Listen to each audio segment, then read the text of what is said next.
fatality. The home of Salt Lake City, Utah was rocked today by two booby-trap bombs that left two people dead. A morning that brought fear and death. The first explosion ripped through a downtown office building, killing one man. The second explosion outside a holiday home claimed another life. There was dark talk involving religious documents, hired professional killers. A Watergate-style cover-up, and one of the wealthiest, if not the wealthiest church in America involved, the Mormon Church. There is a common thread that seems to connect all of the victims. A mysterious salamander letter. The salamander letter challenges the Mormon Church's account of its own origin. The bombing's impact has drawn the church into an uncomfortable spotlight. Murder among the Mormons. From the haunted heartland in Omaha, Nebraska, my name is Brian Corey, and I welcome you one and all, young and old, to this special episode of the Necronomicast. My guest tonight for a late night conversation is award-winning producer and director Tyler Measom. Tyler's latest documentary, Murder Among the Mormons, took the country by storm earlier this year on Netflix, and I'm very excited to have him on to talk about the making of that film and the true story of the Salt Lake City bombings of 1985. Together, we're going to look for the truth in a world filled with lies and deception. Heavy stuff with my guest, Tyler Measom, on this episode of the Necronomicast.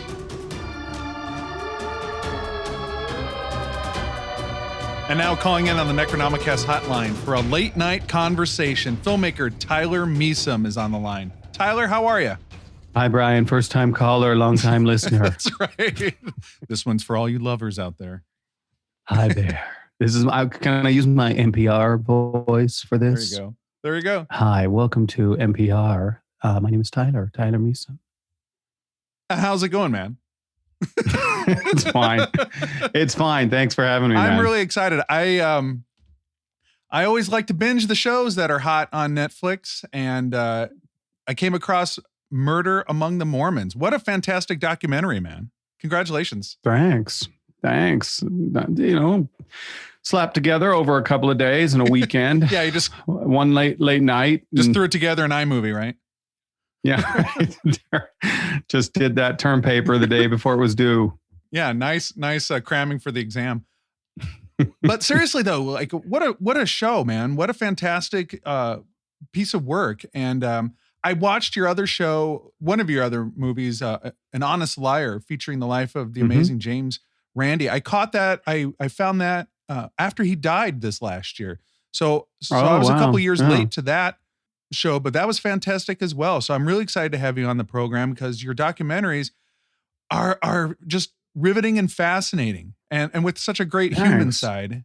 Thanks. Yeah, I love interesting and unique characters, and they're out there. And usually when you have an interesting and unique character, you have a unique and interesting story around them. And when you're putting this together, I know with the Murder Among the Mormons, you are from Utah. You are a recovered Mormon. Is that?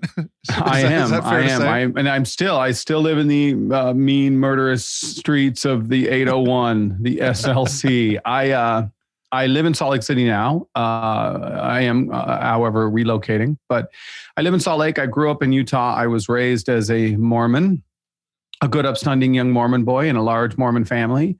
And then I went on a Mormon mission, which means I wore a white shirt and tie at the age of 19 to 21. And I, knocked on doors and tried to convert people in Kansas and Nebraska. Yeah. Parts of Iowa. So you probably came through our neighborhoods here in Omaha, Nebraska.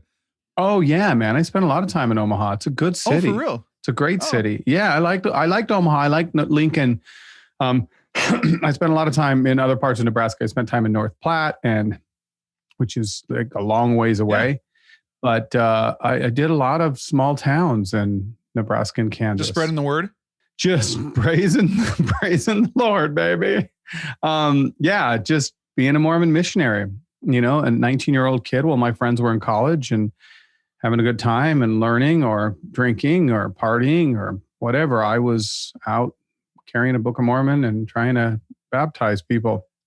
So I did that for 2 years, and I was actually pretty good at it as far as missionaries go, but I think I was just a better salesman than I was a a religious zealot. And I came home and just started researching and reading a little bit more about the history of the Mormon faith, and found some pretty ugly things in their backstory, some lies and deceptions. And I became, because of that, and then consequently I left the faith. And because of that, I became very interested in religion. I'm always interested in religion, but more so I'm just interested in belief. And I don't even think it's religion. I'm interested in why certain people believe certain things. And can believe things even though they are presented and they're demonstratively untrue. And we see that more today than ever, frankly. We see, evidence and truths, and people do, internal somersaults to look the other way. So I always became fascinated with belief, and that's really marked a lot of the work that I've done, including An Honest Liar and Murder Among the Mormons, and my first documentary, Sons of Perdition. I was watching Murder Among the Mormons, and like you said, there's so much that to delve in there with deception, not just from Mark Hoffman, the main character, or the main antagonist of the show, but just there's so much with the church. And I don't want to go on a mean-spirited anti-Mormon rant at all, but it just seems like everybody was protecting their interests. And when Mark Hoffman came up with these incredible forgeries, it really shook the pillars of the community to their core. Well, Mark Hoffman, and for those who haven't seen the documentary series, you should, because, well, A, because it's good, and because I told you to, but B, because we try and keep some secrets in the documentary. So we're going to spoiler alert right now and you'll enjoy the podcast much more, and you enjoy the documentary much more if you watch it first. So Mark Hoffman was a brilliant and amazing forger, and he forged dozens of documents, many of them pertaining to the backstory and history of the Mormon Church, and the Mormon Church accepted them as valid. So he really did shake the foundations of the Mormon Church. I mean, one of them was the salamander letter that he found, and we go into it quite in depth in the film. But this claim professed, and as the church believes, but rather was visited by a salamander, a white salamander that spoke to him and showed him where the gold plates were. So without question, this really shook the foundations of the faith. But what happened, Mark was able to work in an environment that allowed him to do this. The Mormon Church was his short right porch in Yankee Stadium, if you will. This was his playing field that allowed him to thrive, because he was, Mormons are very kind. They have an affinity towards each other. They trust other Mormons. And also they have a love of preserving and collecting their history. And he knew this. So he was able to capitalize on that. They also are usually, for the most part, upper middle class religion with people who have lots of money. So he was able to really capitalize on this environment and use it to his advantage. Now, I remember, especially around the time of the Olympic bombing in '96, I remember people talking about different bombings in history and bringing up the Salt Lake City bombings of '85. So I kind of remembered a little bit about it, but what's great about your documentary is that it just goes through the entire story of Mark being in the Mormon Church, and his life growing up with a strict father and whatnot, and going on mission trips and being disenfranchised, and then these incredible forgeries, like you said. When you're making this documentary and you're interviewing all these people, you kind of have like a cursory sense of what's going on with the documentary. And you've probably talked to people before you get them on camera to get their permission and kind of give them the gist of the show. Like from a nuts and bolts angle of a documentary, I was really struck by, and I was wondering if, like, when you're interviewing all these people, a revelation comes out that makes you maybe perhaps change a little bit of the documentary. Like, whoa, well, like I didn't know I was going to get this on camera. As you're making the documentary, does your focus at all change at all? Yeah. And even though it's an historical documentary, you have to keep yourself open for new discoveries and new revelations. And many of the films I've made do have to do with backstory. Now, my first documentary, I followed kids who were kicked out of a polygamous community. And that we had no idea what was going to happen. We had no idea. And so we just hung around for years and hoped that something would happen. And some things did and some things didn't. But ultimately with this, and if you watch on An Honest Liar, like we were telling the backstory of a man's life, but while it was happening, an arrest occurred in the form of the FBI coming on, knocking on their door. And that moved the story in a different direction, especially because it was closely aligned with the ideas of deception and belief and identity. And in this case, we knew the story, and we researched quite intently and quite heavily. So really, it was, for the most part, just interviewing as many people as we could. Not as many people as we could. We tried to interview people that were relevant to the story and within the story itself, not just experts or people who knew a little bit about it. We wanted the people who were closely imbued in the story. And it was at that point really just trying to figure out which story to tell and which stories to hit the cutting room floor, because it was such a big, big story. And which tales do which roads do we go down and which ones do we, avoid? And that was the most difficult part.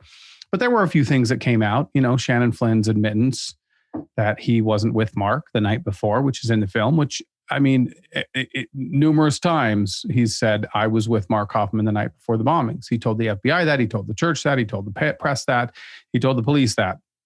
And then when I interviewed him, he said he wasn't. So that made an interesting kind of twist in the film. But by and large, this was we knew where the story would go. And it's so unique that there was not a trial with this. He just kind of pled. And then he also explained his crimes, which I thought was very interesting. You don't get that a lot, that with somebody sitting down and telling you exactly how they did it. And I was really impressed, I guess is a word. Maybe I shouldn't say impressed, but I just seeing the scope of his forgery and his techniques that he used. Because as I'm watching it, I'm like, how did he fool all these people? I mean, how did he fool the Library of Congress? How did he fool the American Antiquarian Society, the FBI, University of California, the McCrone Institute? I mean, the list goes on and on. All these people that he fooled. Kind of like when James Randi was exposing the lies of all these preachers, psychics, right, things like that. There were an impressive list of people that were deceived, not only by like Uri Geller and Peter Popoff, but Mark Hoffman too. Were you amazed at how people are fooled? So you know what I mean? Yeah, I mean, frankly, I am amazed by how people were fooled. But not to take anything away from Mark Hoffman's forgery techniques, because as far as a forger goes, he was the best, at least as far as we know that's been caught. He was remarkable in his preparation, in his style, in the handwriting, in the ink, in the paper, in the research, and the selling of the documents. I mean, to be able to sell that many documents and to keep that many people apart from each other was remarkable. The techniques he utilized, and we show a little bit of it in the film, and that was honestly just a scant amount of the really brilliant techniques that he was able to use to forge these documents.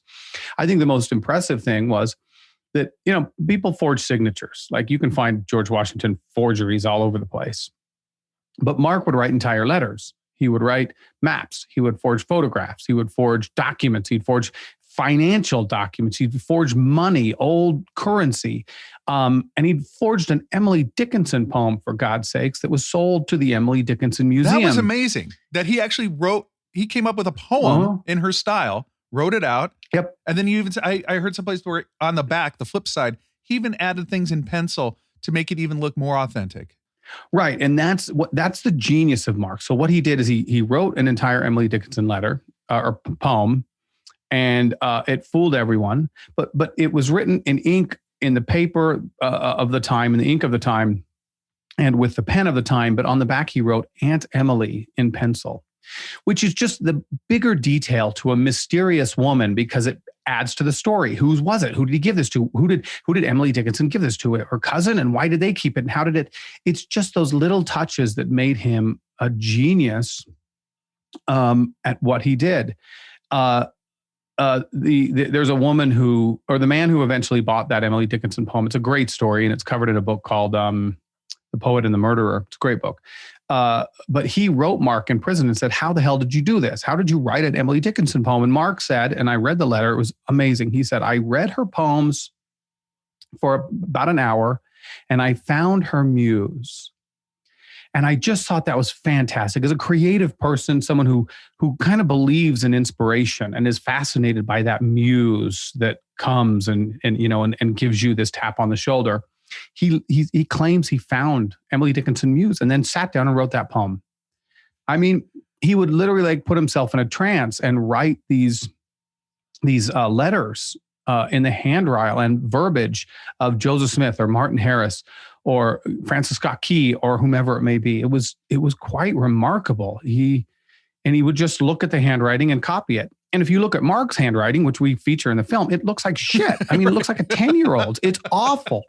And I think that was just part of the ruse. He just played this long game of, I'm going to have really horrible handwriting and then transfix it to where I can fake any signature, anyone's handwriting. It's remarkable, man. Yeah, the chemistry used to create the inks, the vacuum that was used behind the paper to pull the ink through to simulate aging, just all those things that were pre-internet. I always think that thieves probably have it a lot easier now, or people that are forging, they have it a lot easier now. You can do internet scams and scam the elderly, or you can do robocalls or whatever. But to actually sit there with chemistry and mechanical means to manipulate paper that you've stolen from old books. Incredible. Yeah, incredible. And making sure that the paper is from the right era. But he would also do things like he would research, because he had to create stamps for stampless letters. Yeah. And he would research the days in which a mail route in the 1800s went from one city to the next. And so he made sure that mail was only delivered there on a Tuesday or a Monday. And he made sure that it was that right day. Those little details really is what made him great. But then, on the flip side, he was also an idiot, and he was also bad with money. And some of his forgeries were really simple. Like one time he found an old letter, and at the bottom it was signed Betsy. So all he did was add Ross to it. And it's not even that good. You can tell the difference between the two. And then he changed the date a little bit, and he sold that for $10,000. And it wasn't even, the fact of the matter is somebody did do some research. They would have found out that Betsy Ross wasn't Betsy Ross at that time, at that date, because she hadn't been married to a Ross. She hadn't changed her name. So, but it didn't matter. Somebody bought it, said, oh my God, a Betsy Ross letter, I'll take it. And here's $10,000. And I think he knew that individual. When he forged the Oath of a Free Man, which we go into the film, that's his Mona Lisa. It was remarkable. The forgery techniques he did, the research, the preparation of the ink and the preparation of the paper was truly phenomenal. And he knew it had to be, because it was scrutinized by the McCroon, like you said, the McCroon Institute, the Sotheby's, various, I can't even remember who else verified it. The Library of Congress verified it, although they didn't buy it. They said, we just can't tell just yet if it's genuine or not. I mean, that was like a $1 million deal that was on the ropes there. 1.5, yeah. And they passed on it. The Library of Congress passed on it. And the American Antiquarian Society was going to buy it for, I think, $400,000 or $500,000, give or take. And that meeting of them agreeing to buy it was set for October 15th, 1985, which is the fateful day that Mark placed pipe bombs and killed Steve Christensen and Kathy Sheets. Yeah. Now you mentioned the victims there. And what struck me too is how heinous the bomb was, how devastating it was. But also that the one, especially for Kathy Sheets, was for whoever. I mean, he didn't care if it was her or her husband or the dog or a kid, or if it just blew up. It was more of a diversion. So just the cold, callous nature of the murder of Kathy Sheets on that day struck me as just, he just didn't care. I mean, it just blank slate. He just did not care. It was just for his own means. No, I think he I mean, it's hard to speculate what he was thinking. And many, many people have tried to speculate why he placed those bombs and why he placed the bomb for him. He was in trouble. He owed a lot of people a lot of money, and they were coming after him. And he was desperate. I think he also, oddly enough, I don't think he was well slept at that time. I know that it's no justification for murdering people. If that's the case, everyone I know would be dead. But I think he kind of thought maybe I can get away with anything. I just think he had that bulletproof feeling that he can shoot someone on Fifth Avenue and get away with it. And I think that's what he kind of thought, I can pull the wool over people's eyes one more time. Yeah, the balls on this guy, the temerity to go into the upper echelons of the Mormon church with a faked document and just stand there and even though it changes potentially the history of the church, he's just standing there. Yeah. No problem. Yeah. No problem taking that check. Knowing all Right. the time that he created this document in himself and that he's swindling all these people. It's amazing. I mean, put yourself in this position where you're interested in history, you want to be into documents, and then one day you decide to create a document and you do it in your kitchen. And we filmed him doing it. Well, not filmed him, but we recreated Mark creating the Anthon transcript, and it was literally done in his kitchen using household items. He did it in one day. He put it in a book. Dory found it. And the next day, Mark was ushered to the higher echelons of the Mormon faith. And to Mormons, this is as close as you're going to get on earth to God himself. That would be like being to anyone else. I can't even put any relation to it. I mean, you are literally, as a college kid, he's up there, and there's the prophet of God who supposedly receives direct revelation from God himself, looking at this document that you just made in your kitchen with a magnifying glass and believing it is genuine. That is remarkable. But for Mark, as he even said, he was able to switch that. He was able to say, well, if they believe it's true, then it is. And I genuinely think he was able to believe that something was true because it was verified as true. And all these experts are saying, right, give the guy a check. Here it is. This is the salamander letter. This is checking out. We got to figure out what to do with this. Pay this guy his money and let's figure out what to do with this. Incredible. Well, a lot of times they would hide those documents. I mean, they definitely tried to hide the salamander letter. They hid a document called the Joseph Smith III blessing, which was stating that Joseph Smith gave the prophecy, the spirit of discernment and prophecy to his son rather than Brigham Young, who's the next prophet. You can call a missionary if you want to know more, or don't.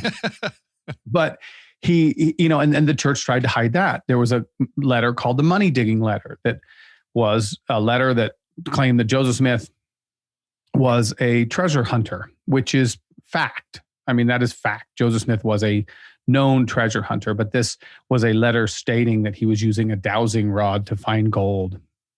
And they tried to hide that as well. So there were a lot of documents that he knew that they would buy quickly and put in their vault. Yeah, to kind of hide them away. And just sure. And he even duped the U.S. Treasury. I mean, he, as a kid, took a coin and altered it into a rare coin, and they authenticated it. They even sent the letter saying it was genuine. Imagine being 14.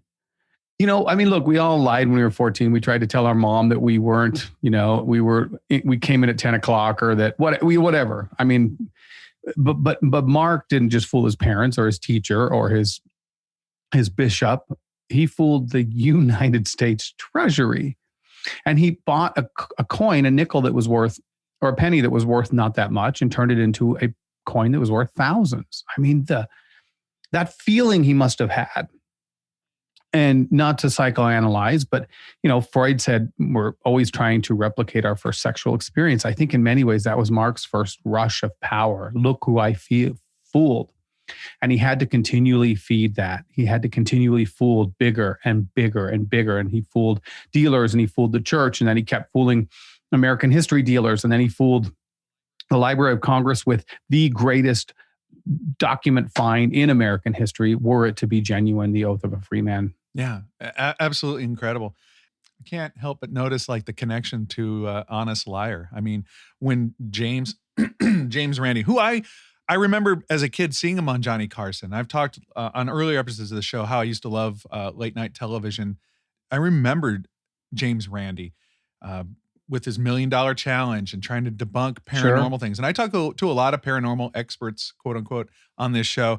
And James Randi, he didn't come out and say, I don't believe in this stuff, but I don't believe in you. I don't believe in what you're saying. And he went through great lengths to prove that people were for deceiving people. And I thought the two documentaries together, what a great night of viewing. Thanks. Well, my first film, Sons of Perdition, is about Mormon and belief. Mm-hmm. And so I think, Murder Among the Mormons is kind of the third in the trilogy, a loose trilogy. But yeah, I mean, James Randi, an honest liar, he was an amazing individual.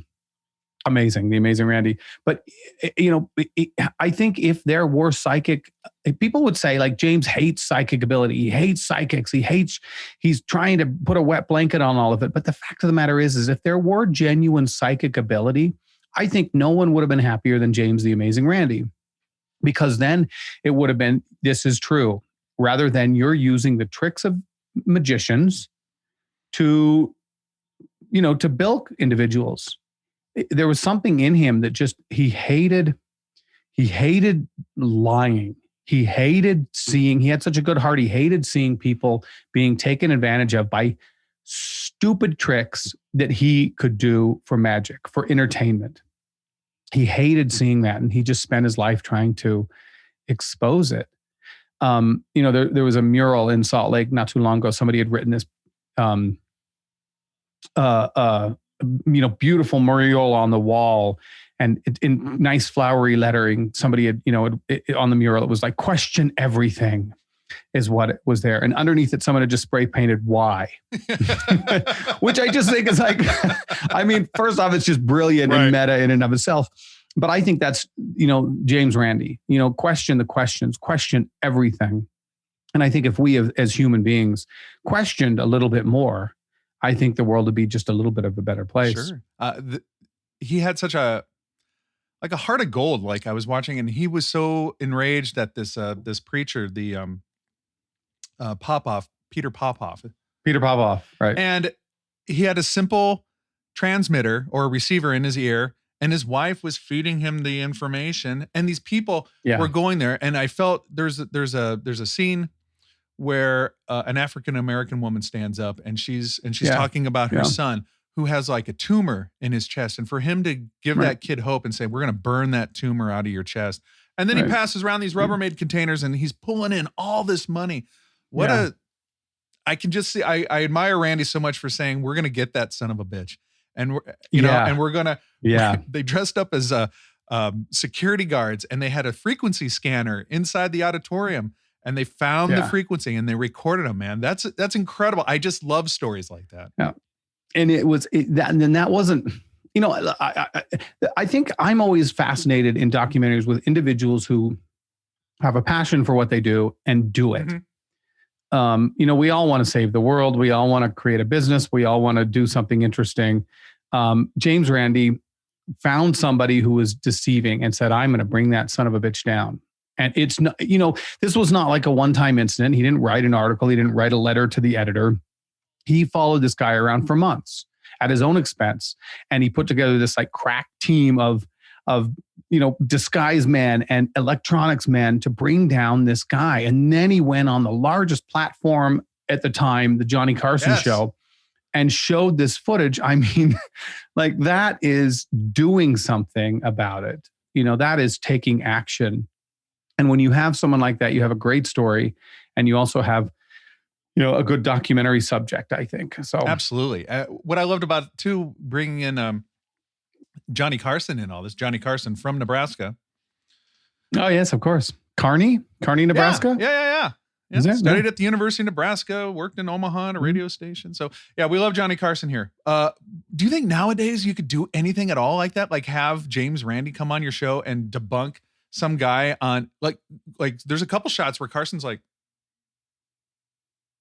and I don't know if the NBC lawyers were ferocious back then, like they probably are now. But here you are, you're calling this guy a fake on TV. And it was with Uri Geller, one of Carson's guests, like Carson was kind of complicit in showing that, putting the rubber cement on the bottom of the vials where they're looking, just all those things that Randy was had his hand in. It was incredible that the largest show on television that everybody watched back in the 80s, he used that as the vehicle to expose these guys, which I thought was great too. Amazing. It's a great part of the story. Fortunately, he was able to have that connection.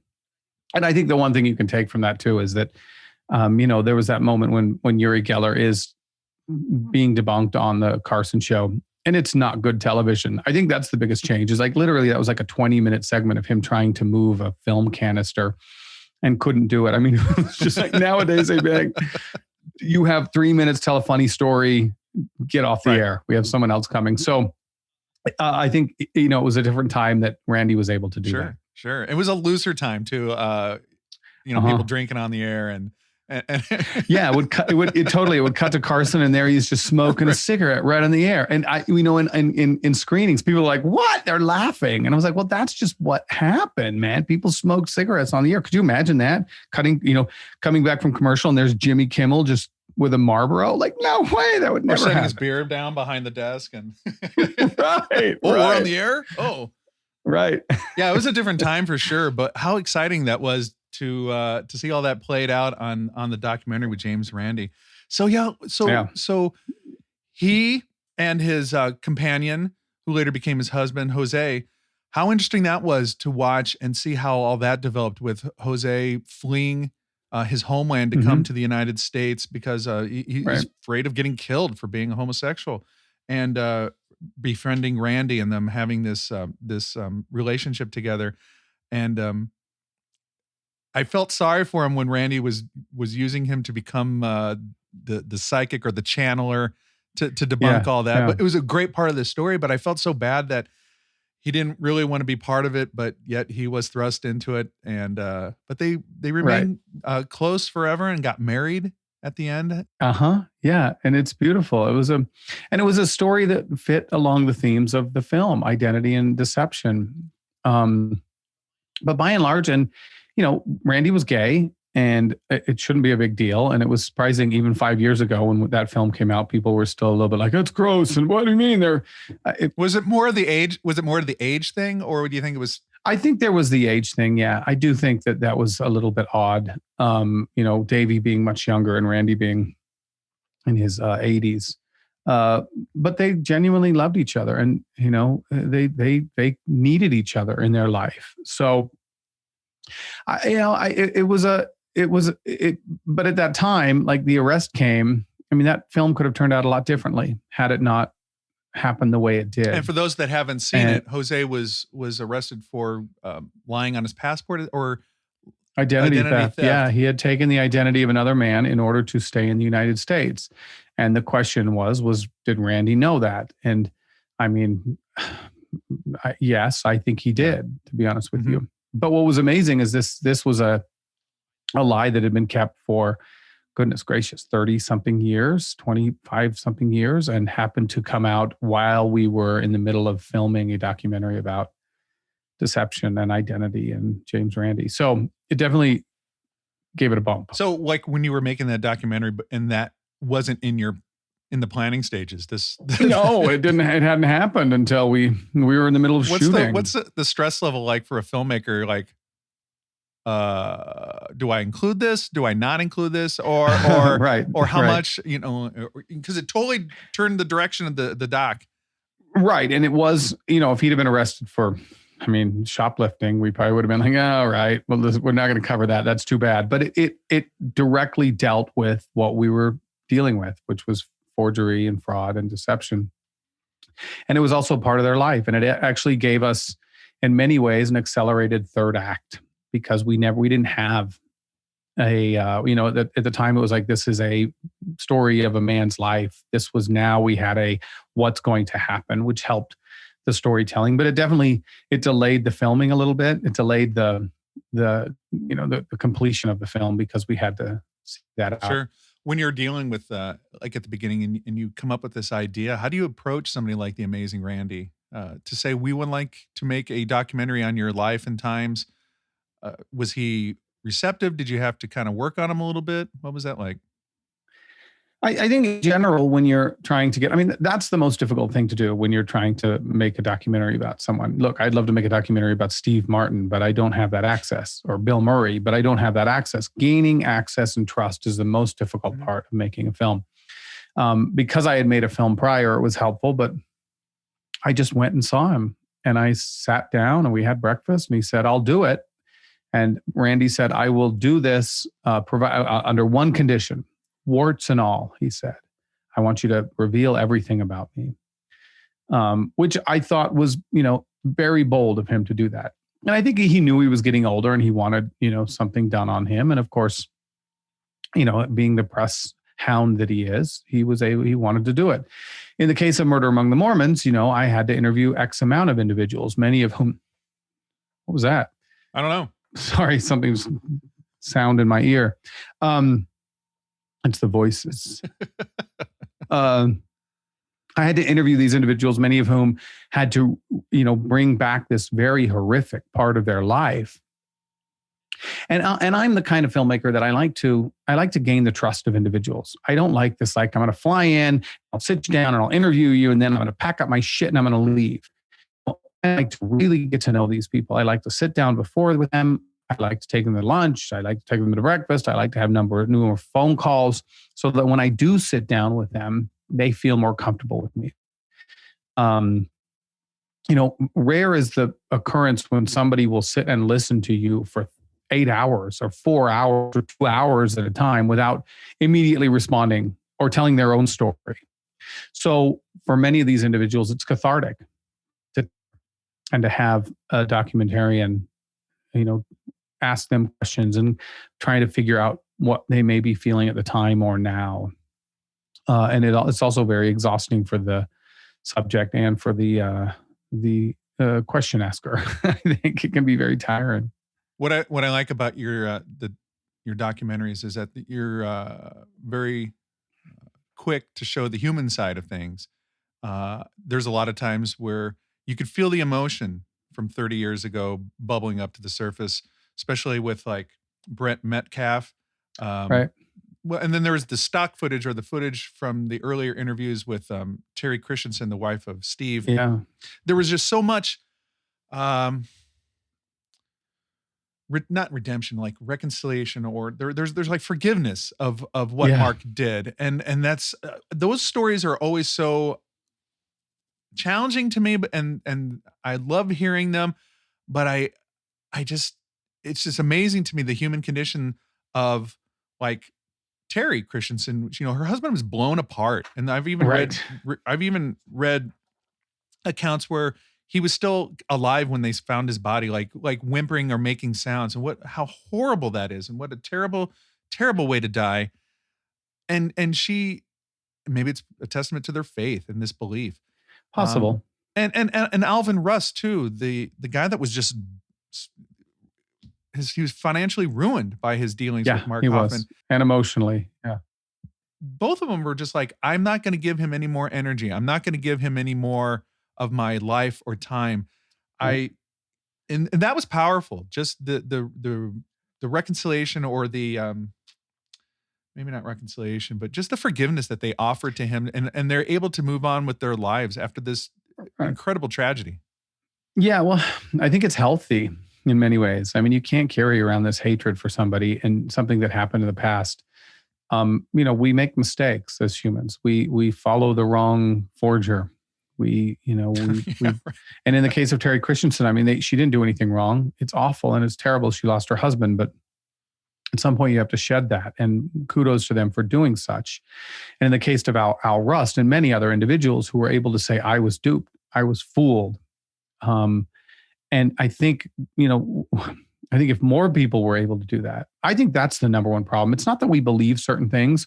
It's that we stick to those goddamn beliefs, that we stay with them regardless of the fact that they could be wrong.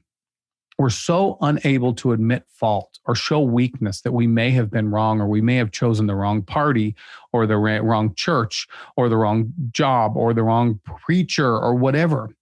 And society hasn't made it any better, because, if a politician changes his or her, ideals, they become flip-floppers.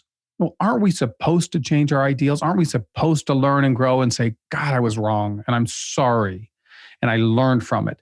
But I think if more people could do that and acknowledge fault, and acknowledge that they backed the wrong horse, then I think we'd be a better society. And we shouldn't judge people for that. In fact, we should reward them for saying, kudos to you. Kudos for admitting your faults and seeing them and admitting them in publicly.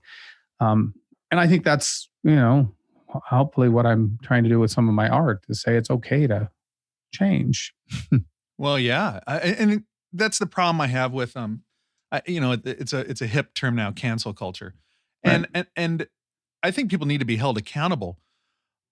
But if somebody did something in 1984, and there wasn't Twitter back then, but if somebody, you know what I mean? Like, there is not room for redemption sometimes. There's not room for making amends or saying you're sorry and for extending forgiveness to somebody. I don't see a lot of that. And I think that is something that's very necessary in society, to that give and take of, yes, I am contrite. I made a mistake. I've done this.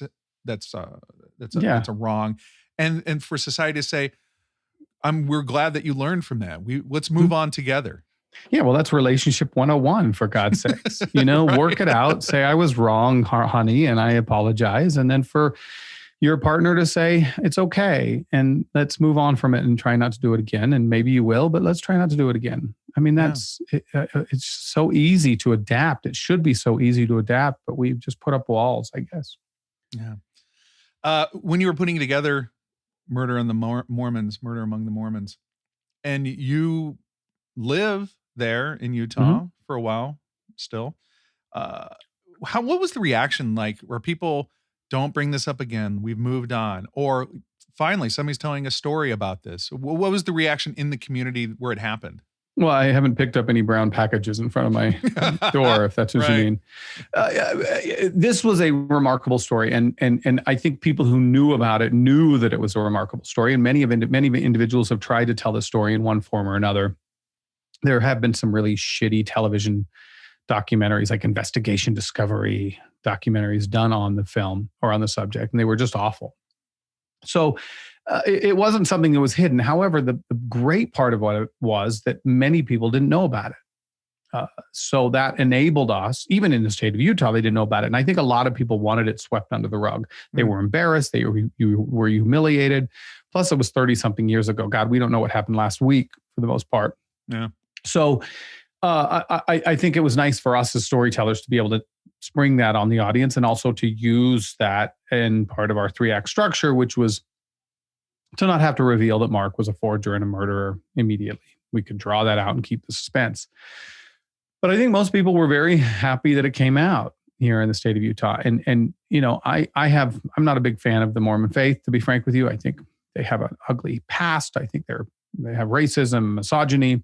And, as a father of a trans daughter, I think they're also anti-LGBTQ.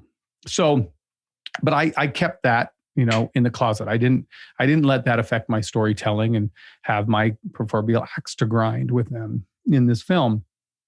So I think initially there was a lot of people who were afraid that this would be a hack job on the church. And my brilliant co-director, Jared Hess, who is also a Utahn, and he, is known for having done Napoleon Dynamite. Him and I put this film together, and we just wanted to tell this unique and interesting story. The fact of the matter is we didn't make this for the state of Utah or for Mormons or non-Mormons or anyone. We made this for Netflix, and it's been seen by tens of millions of people from India to Kansas to Nebraska to. So we made a film that appealed to everyone. We hope, at least true crime fans. With the time that we have remaining, what's next for Tyler? What things are, I know you probably don't want to give away exactly what you're doing, but are you looking at different stories? Are you thinking about docs? Are you thinking about a feature film or television? What interests you nowadays professionally?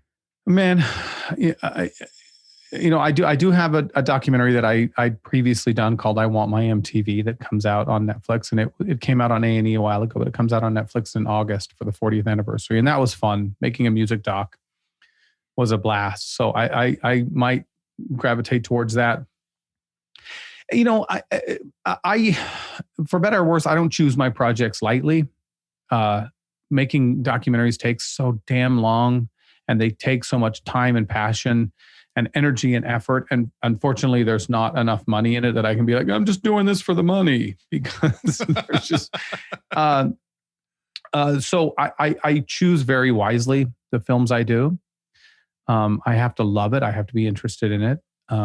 So I am juggling a number of potential ideas and offers and jobs, and trying to figure out what to do next, to be honest with you. Would I like to do bigger and better things? Yeah, I always try and do something that's more interesting than one I did previously. So we'll see. I don't know. There's a few things I'm toying with. Well, you're not doing too bad. The Murder Among the Mormons, that got some pretty good ratings. It did very well, I'd like to think. Yeah, I mean, look, I'm maybe it's just, my mother issues. I just want my, the picture I drew to be hung on the refrigerator, but I kind of just refuse to make something bad. A bad review just sends me into a stupid tailspin. Yeah. And I don't want to just do I don't want to do anything unless I can do it well. I have a cliched and also pretty arrogant statement of if you're going to make art that hangs in a museum and not in a coffee shop. So I try to do really good films, and it also in some ways means that I'm not prolific, because I don't do them over the course of a few months. I put a lot into them, and a lot of times that takes time. I know that you have I Want My MTV coming out, and it's been out, but I'm excited for it. I haven't seen it yet. I'm excited that it's coming out. It's a dope film, man. It is so much fun. It is very different from any of the other films, but it is like a full-on fire hose. It is just fun and exciting and interesting and full of Madonna and the founders. And, we interviewed dozens and dozens of amazing rock stars, from Billy Idol to Sting to Pat Benatar. I mean, just a huge list. And we told the story of music on television and MTV, and it's fun. I can't wait for the world to see that one. Man, I was born in 1974, so I remember being in Omaha, and we got cable in our community in 1983. Mm-hmm. And when MTV exploded into our homes in Omaha, Nebraska that summer, as the installation of the fiber optic cable started going through Omaha, it was such an important part to me as I'm a musician. And just to see all this and how it changed culture and music, and it was MTV to a 9-10-year-old kid, and as I grew, was so important to my formation, not only in what I liked in pop culture, but what I liked in just music, and how my formation of just growing up, all my memories of MTV. So I'm very excited about watching that, and you'll love it. You know what? I'll send you a link. You can watch it early. Whoa. Yeah. But yeah, I mean, look, MTV, it's hard to describe to teenagers now what MTV was to us. I've tried. I've tried. You just can't. It was everything. It was TikTok. It was YouTube. It was Spotify. It was, it was everything. It was everything encompassed into one. It's how it used to be, I grew up in Utah, and it used to be that you had to wait for a kid to move to Utah from California to find out what was cool and how they dressed and what words they used and what music they listened to. When MTV hit, man, it instantly brought cool to Kansas. It just brought cool everywhere. And if you listen to a certain style of music, or you dressed a certain way, or you had odd purple hair, you could look at MTV and be like, my God, I'm not alone. There's other people like that. And it unified teen culture quickly and immediately, and it spread throughout the world. So I was really lucky to be able to tell that fun story and to kind of just have a good time with some rock stars. Fantastic. I cannot wait to watch that. And everybody out there, I've had the opportunity to talk to a great documentary filmmaker, just a great filmmaker. I really appreciate the time that you've that you've allowed me to spend with you, Tyler. No, it was great. You were very well researched. Thank you for doing that. Absolutely. I look forward to watching your films of the future. And everybody, if you haven't watched An Honest Liar, if you haven't watched Murder Among the Mormons, you need to do it. It's required if you're going to continue on listening to the Necronomicast. You got to get up. You're giving it an ultimatum, huh? You got to. It's my show. I'm going to say what I say. It's my house, my rules. Watch these things. I'm bringing them to you here. Anyway, Tyler, thanks so much, man. Good luck with your career going forward. Good luck with your move to LA, and just my best to you. Thanks, buddy. Appreciate it. Good luck with the podcast and keep it up, man. There we go, everybody. Episode 206 in this chronicle, in this saga that we call the Necronomicast, with guest Tyler Measom. What a guy. Super excited to have him on the roster of guests on the show because, in case you couldn't tell, I'm a big fan of Murder Among the Mormons and his Randy documentary. And if you get a chance, watch that MTV one. It's no joke. It's fantastic. Episode 207 coming out later this month. From television's UFO Witness and Roswell, The Final Verdict, Ben Hansen, longtime investigator, researcher. Ben Hansen. He's next on the Necronomicast. I hope everybody's doing well out there. Hope you enjoyed your summer. September on the Necronomicast. Psychics. Psychic mediums. Spirits.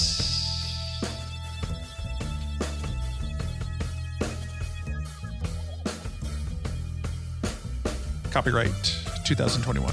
All rights reserved. From Omaha, Nebraska.